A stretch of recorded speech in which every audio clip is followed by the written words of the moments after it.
Hey friends, Gary here. Welcome to today's video where I will reply and answer to some of your comments and questions in my videos. But really quickly, just a live update.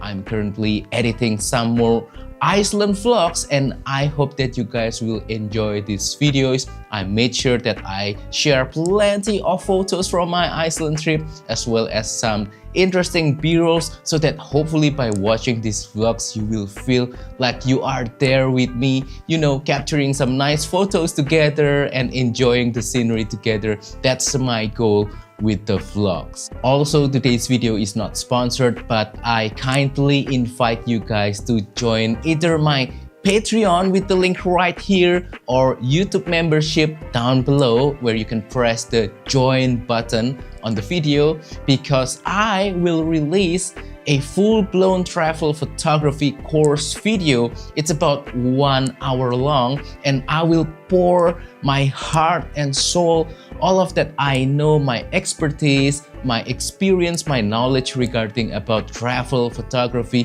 featuring plenty of contents from Iceland as well as a little bit from Denmark and Finland. So yeah, it's going to be exciting. That is special for my channel supporters. So if you guys are interested in that video, I will release it on, again, both Patreon and YouTube membership. Now let's continue with the questions. First comment is from abchapel01 and yeah, he's basically commenting on my latest vlog where I captured some portraits of my wife. I will put some of the pictures right now so that you can see. But anyway, thank you so much. Yeah, I really enjoyed using the 45mm Olympus lens to take portraits of my wife. And I'm also very grateful that my wife is really patient when it comes to my photography shenanigans. So yeah, she's my best friend. I trust her. I love her so much. Next comment is from Javelin73. Basically, he's commenting on my video regarding my 10 years experience of using Micro Four Thirds cameras and lenses, and also he's interested in my opinions about the OM-3. What are my thoughts and impressions?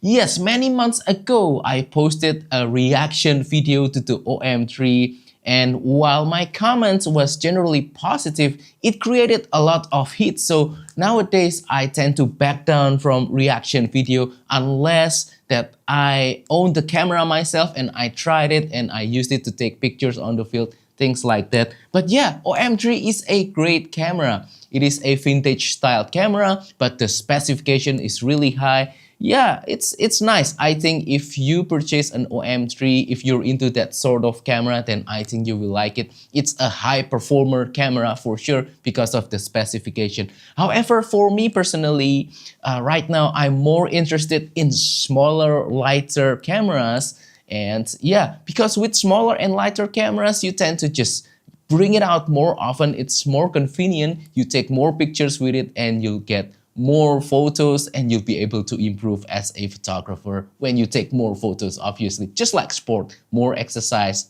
better for you. Next comment is from Richard Persson 9493. When I look at my pictures, I realize that more than 90% of my favorite pictures are shot with Micro Four Thirds, even though I have full frame and APS-C. Simply put, I'm a better photographer when I have Micro Four Thirds cameras in my hands. Yes, that's the sentiment that I agree. I mean, yeah, I already mentioned many times on my previous videos that photography, again, just like my previous comment, is like a sport. You need to do lots of exercise. And one thing that can help you to take more pictures, to have more photography exercise, is to have smaller cameras, smaller gear overall. Because with smaller cameras, lighter cameras, you tend to take it out more often. It's more convenient to you. And when you take it out more often, you take more pictures. When you take more pictures, that means more exercise. And more exercise means you can become a better photographer. That's always my philosophy in general when it comes to, lighter camera, smaller camera. Speaking about exercise, as you can see behind me, I have some guitars that I rarely play these days. So a nice reminder for myself, maybe this weekend I will, play one of these guitars and have a little bit of musical exercise. Next comment from Gung Krishna 12. Panasonic needs to make new compact micro four thirds camera, but with current PDAF autofocus like the current G9 Mark II and GH7. 100% agree. A GX9 Mark II with face detect autofocus or the G100 Mark II with both face detect autofocus as well as in-body stabilizer will be banger cameras. I will buy them for sure. That's my dream camera as well. Artson PL9821 commented, "Come to Poland on one of my Copenhagen vlog."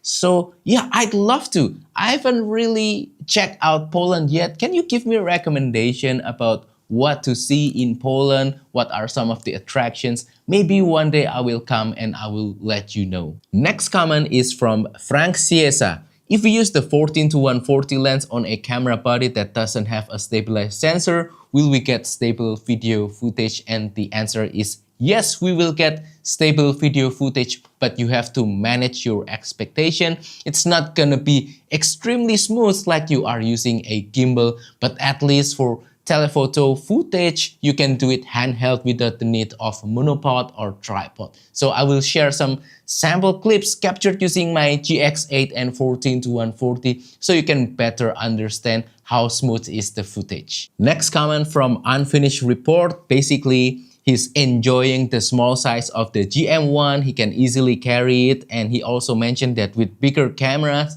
sometimes he's too lazy to carry it around and end up just staying on the shelf.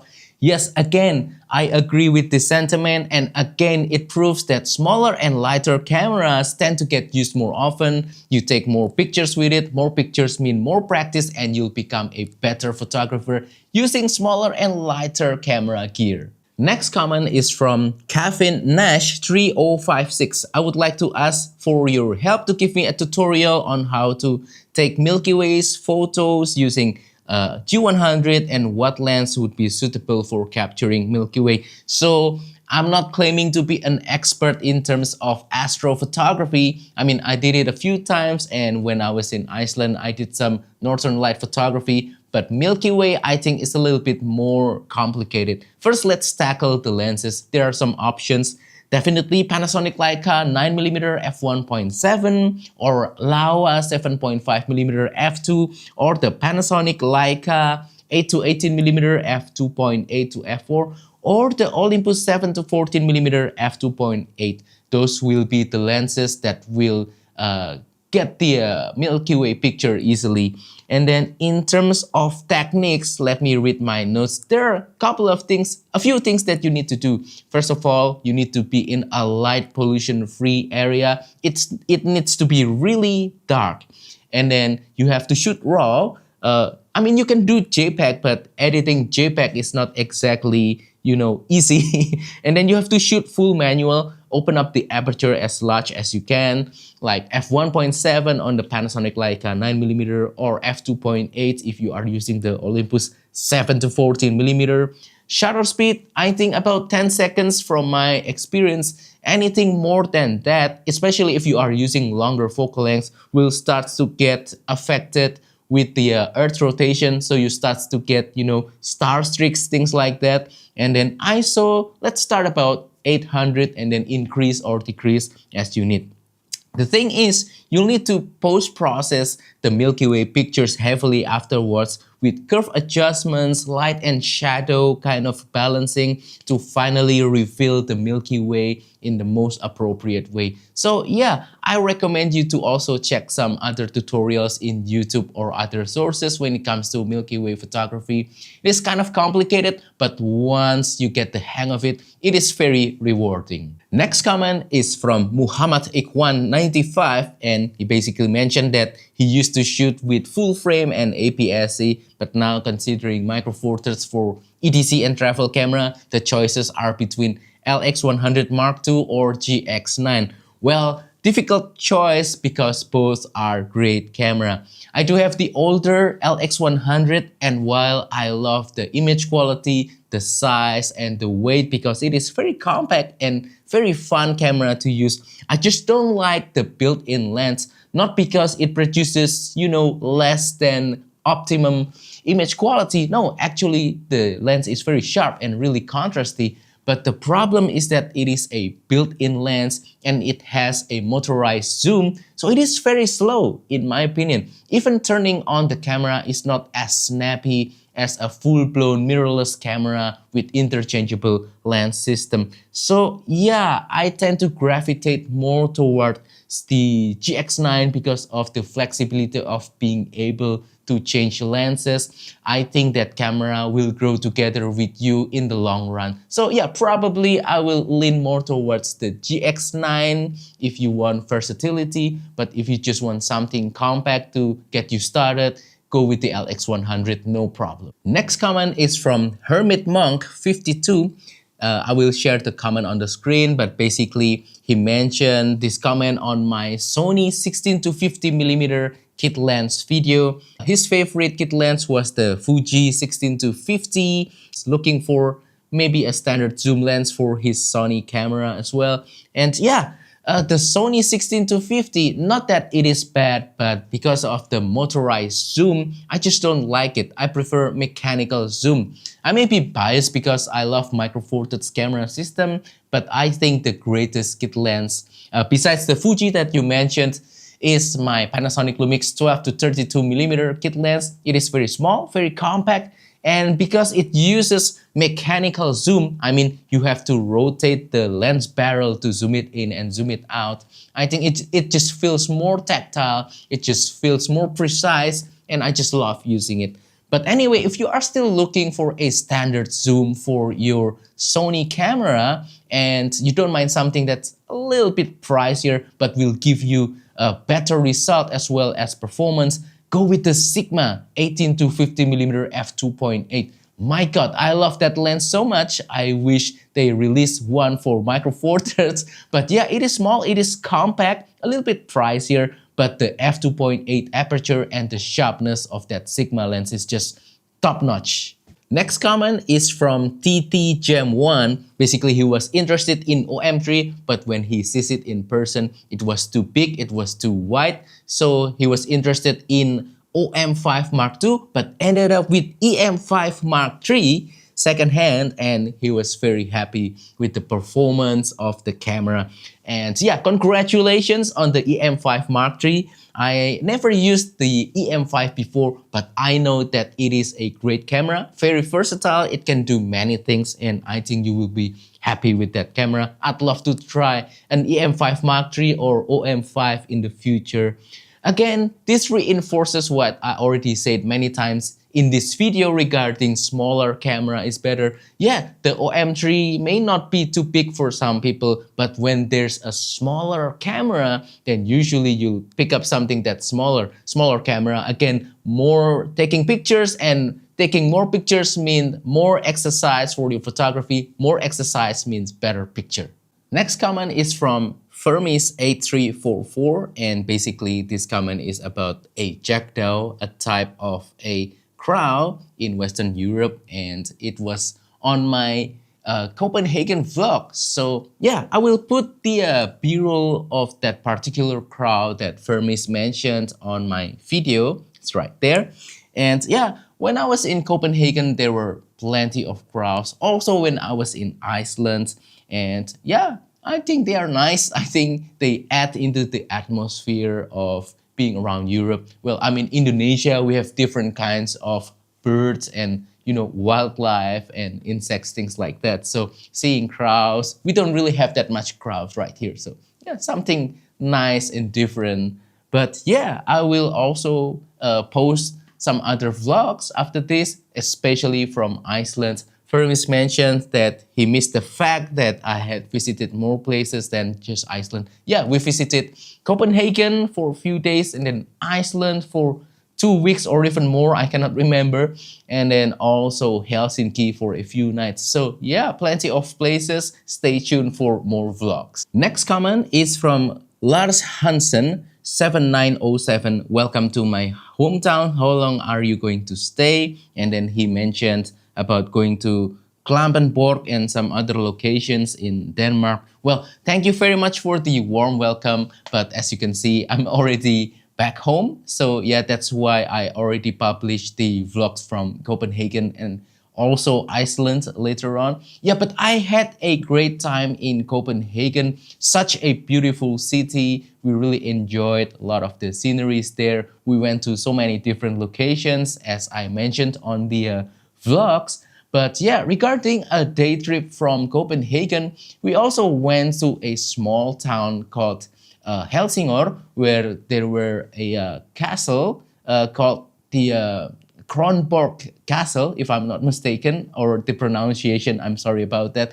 But it was a beautiful castle, and we also enjoyed a little bit of relaxing time on the little town itself. You know, just walking around, enjoying the atmosphere, taking some pictures. Yeah, great experience in Denmark overall. Next comment is from scrptwic, and he was basically mentioning and sharing his Pentax camera setup, which is beautiful in my opinion. Well, yes, first of all, I'm sorry about the pronunciation of your username. This is really a YouTube thing because back then, a few years ago, YouTube always shows the full name of the account. So I'm not reading the account name, but the full name of the person, for example, James or Gary or Anderson. But now it can only show the username account. So yeah, so pronunciation thing like this will happen. I apologize, I didn't mean to be rude. But anyway, Pentax, congratulations. Yeah, I think Pentax is highly regarded in the photography community. It is a very capable camera system and lots of enthusiasts are using Pentax as well.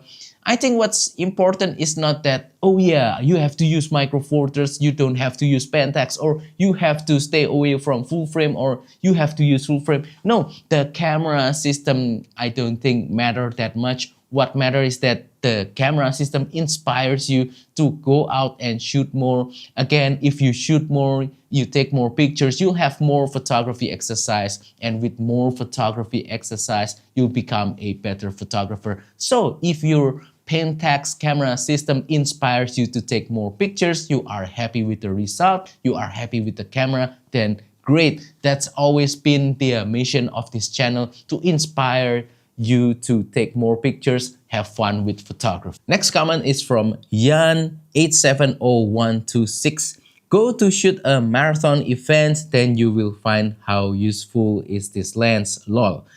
Yeah, he was mentioning this comment on my Panasonic Lumix 35-100mm f2.8 video. And yes, I shot a video of a dance event back in September with this lens. And this lens performed really well for that as well. I truly understand what he meant on that comment. Being able to zoom in and zoom out, having that large aperture, being able to capture moments that are happening very quickly, is just so nice. I mean, the 35-100 is definitely one of the more capable, pro-grade telephoto lens for Micro Four Thirds. And that wraps up today's session of question and answer. Hopefully this has been interesting, entertaining, and fun. I will probably make more episodes about me replying to your comments in the future. So stay tuned for that and don't hesitate to comment on any of my video. Hopefully this is entertaining for you. Hopefully this is fun and also informative as well. Hopefully you guys are also happy with my answers of your comments. And yeah, if you have more questions, just comment down below or comment on any of my video. That would be all for today's question and answer. And yeah, don't forget to support my channel by liking this video, sharing this video, subscribing to my channel down below. Again, if you want to support my channel even further, consider joining my Patreon membership with the link right here again or down below in the description, or join my YouTube membership. It's the same thing. And you can also purchase my travel photography ebook called Simplifying Travel Photography right here. You can also use the affiliate links on the description below, or use the super thanks button to make a small donation to my channel. Thank you, and I will see you guys on the next video. Goodbye.